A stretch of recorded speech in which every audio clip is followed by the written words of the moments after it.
Hello, this is Jennifer McGuire, and I am a guest today at Simon Says Stamp. Today's video shares some tips for die cutting and masking, so creating your own masks with dies, especially with dies that are coordinating to a stamp set. So this is a great technique for getting more out of products you have. I will be using some new products from Simon Says Stamp and Hero Arts, two of my favorite companies, and actually a stamp and die set that they collaborated together on. I'm going to show you this leaf card first and then briefly show you how I did the heart card also. So let's go ahead and jump in. I'm using Ink & Dinkadoo stamp masking paper. Any kind of masking paper would work here, or even a piece of thin typing paper you could use as a mask.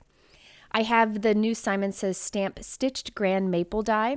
This is a great die for this technique, but you could also use it for shaker cards and other things. Now I'm cutting this die from that masking paper that I showed you, so it'll have a sticky back to it. Now you could use this leaf itself, but I'm going to save that for another project. And I'm using the negative space, which actually has that fun faux stitching around the edge. I am also using this new prayers set that was a collaboration between Simon Says Stamp and Hero Arts, two of my favorite companies. The die and the small stamp set are sold together, and I really like this set. This is one I'm going to be using quite often, and it's been bumped up to my favorite of all my stamp sets. There are many different greetings you can put together there for different occasions. So I'm going to be using the stamp and the die together in this video. Now I die cut the prayers from another piece of the masking paper, and I'm going to keep both the positive and the negative space for this technique. So now that we have our masks ready to go, let's go ahead and do the heat embossing of the word prayers in the background. That'll help us place everything around it. Now I used the prayer stamp many times already for other cards, so it's all inky and stained, and I wanted to show you how I clean my stamps before I go to a clear ink like Versamark. I have this Hero Arts scrubber pad and Hero Arts Ultra Clean Spray. This is a great cleaner. I spray one side of the scrubber pad, scrub my stamp on it, and then scrub it off on the other side, and then wipe it with a wipe. And then you can clean that scrubber pad by running it under water if it ever needs it. This way I know that even though my clear stamp is stained, it won't transfer that color. So you can see I can go to a clear ink now and I don't have to worry about it. If you are finding that your clear stamp stain, that is a good sign. That is a sign that you have high quality clear stamps. So you just need to make sure you clean it and you'll be good to go. So I've stamped this with Versamark ink towards the bottom center of a piece of Neenah white cardstock. Any white cardstock would be okay. And I'm adding Hero Arts gold embossing powder. Now I'm going to let my heat gun get really good and hot before I bring it to the paper to heat set that. If you let it get hot first, then you don't have as much warping of the paper. Next, it's time to grab our leaf mask, the negative space of the leaf mask, and place this over the word prayers. And I'm going to do it kind of offset off the side of my white panel here. Now, keep in mind that you can do any shape here. You could do a heart, a circle, a star, any shape of large die that you may have, or a punch. Now I do have a lot of white exposed on that panel on the left and the top, and I am afraid that I will get that inky as I'm creating. So I'm just going to take some Post-it tape and cover that up. You could use any kind of tape or scrap paper for this, but I'm going to reuse this Post-it tape on another card, so that's what I chose to use here. So now the only thing exposed is everything inside of that leaf. But if you look closely at the word prayers here, there's like a white halo or trim around it where it's on top of the leaf. It gives it a nice clean look. And I'm going to do that with the prayers die cut mask we created earlier. Now I'm using the negative space of the prayers die cut just as a tool here to help me position the prayers mask perfectly. So I'm taking the negative space and I'm lining it up over the gold embossed image that we have there. Now I'm taking the prayers mask itself and positioning it right inside, just popping it inside like a puzzle piece. Once I have that placed, I'm going to remove the prayers negative space mask. It was just using that as a holding place, and leave the prayers mask itself in place. Now you could eyeball it and try to position the prayers mask on top of your heat embossed sentiment on your own, but I wasn't getting it lined up very well. It really helped to use the negative space kind of as a guide to place it nicely.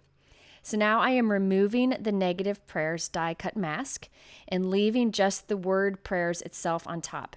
So now you have the heat embossed prayers completely masked by the die cut. So now we can do our inking. I'm going to use Distress inks today with my ink blending tool because they blend so well for inking techniques like this. However, you could use any inking tool in any ink that you may have. This works well also with dye and pigment inks. So I'm coming in with my ink blending tool and some peeled paint green Distress ink. Now normally I do a swirling motion with my hands when doing this technique, but I don't want to mess up my masking. So that's why you kind of see me dabbing here, because I don't want to move the word prayers when I'm doing this. But I started to realize that it was sticking well and I could swirl around a little bit. You just want to be careful when doing it. If you use a light hand and slowly build up the color, you don't have to worry about getting marks from the edge of the inking tool. So now I'm coming in with a wild honey color. It turns out my wild honey needs to be re-inked here, so I need to do that. That's why it's looking a little bit light. And now I'm coming in with fired brick red, which is like a brick red color, just on the outside tips. I'm going to work my way in on the leaf. If you really want to make sure you get the right coloring for your leaf, you can Google like a fall leaf and get the right coloring. I'm just going with kind of whatever I want to do here. So once you have enough of the color down, notice that on my card here, there's like a grid pattern in my inking. This is just a fun technique I hadn't done in a while. I have this screen from Dreamweaver. You could also get a screen at your office supply store, or I'm sorry, a hardware store. But this is nice because it's just a small piece. You don't need to buy like a big roll. It's a flexible screen, and I just lay it over my inking, and then I firmly press some ink over it without allowing the screen to move. And what happens is you get like the screen texture in your inking. You can do all kinds of things over the screen, but I think it's really fun just to add the look of texture to a simple inked piece. You could also use a stencil for that look too. So now we're going to remove the mask. I first removed the prayers, and you can see that white trim that we got by masking with the coordinating die. So think about any stamp that you have. You can mask with the coordinating die, ink around it, and then you get that nice white clean trim. And I removed the leaf mask here. I tore it. You could have removed it slower and preserved it for another card. I also decided to go in with a gold pen and add like that faux stitch line around the leaf. I was kind of inspired by the die cut itself that did that faux stitching. We didn't pick that up with the mask, so I'm just adding that in with a gold gel pen. Any kind of gold gel pen would work. My favorite happens to be the gold Uniball Signo pen, but I can't find mine, so I grabbed this other gold gel pen that was actually my son's. Okay, so now I want to have sending hugs and stamped right above the word prayers. And it's a one long sentiment, so I cut it apart so that I could stack it. I'm going to stamp first hugs and with Versamark ink right over the word prayers, and I'll gold heat emboss that. And then stamp the word sending above that also. Cutting your stamps allows you to get more out of them, and it doesn't damage the stamp. You can always mount it on the block how it was originally intended. Now that we have all our inking and masking done, you can see how it makes a really big difference that we mask with the coordinating prayers die cut. The reason is that gold prayers would get lost on that inked leaf. So by having that white trim around it, it really makes it pop up. You could always just layer this card, but I wanted it to be that one layer panel. I did also want like a gold strip on my card right down the side of our stamp panel. So I took some white cardstock, rubbed some Versamark ink along the edge. Now I am putting on some of the same gold embossing powder right onto that cardstock. And then I will heat set that and trim off a tiny, very super thin strip of that gold embossed paper. That way I know that thin strip will perfectly match the heat embossing that we did on the sentiment. So I cut a super thin strip here, and it's going to go right along the edge. I have a top folding Avery L papaya note card, and I'm going to go ahead and glue my stamp panel all the way to the left hand side of this note card. And by the way, the note card is 4 1/4 by 5 1/2. I'm also going to put some adhesive on the back of that thin gold strip and add that right up against our stamped piece.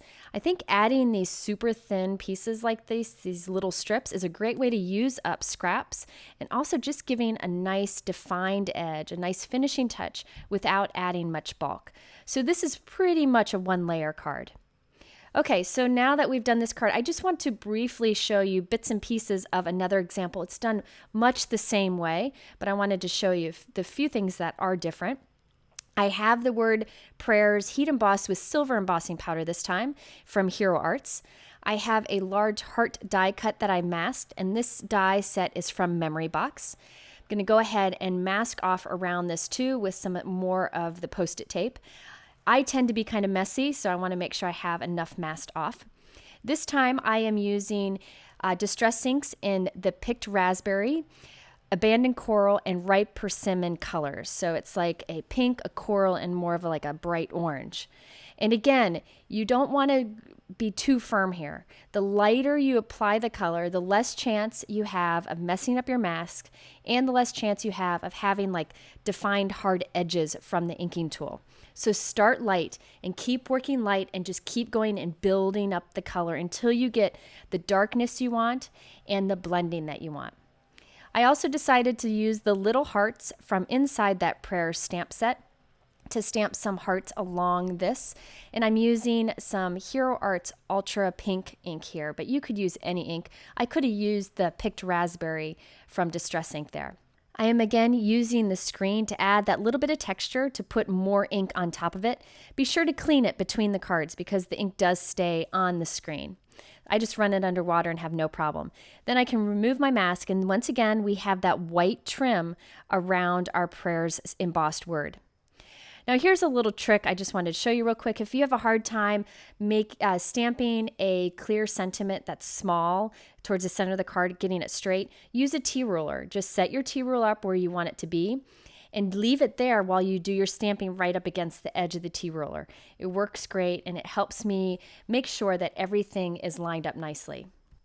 I assembled this card just like the other, but this time I used a Uniball silver Signo pen to put little dots around the heart, just for a fun added touch, and it matches the silver embossing powder. So there you have a technique of using your stamps and coordinating dies to do masking. This is something that you can do with any stamps and dies that you may have. I hope you found this helpful and inspiring, and if you have any questions, please visit simonsaysstamp.com. Thanks for watching.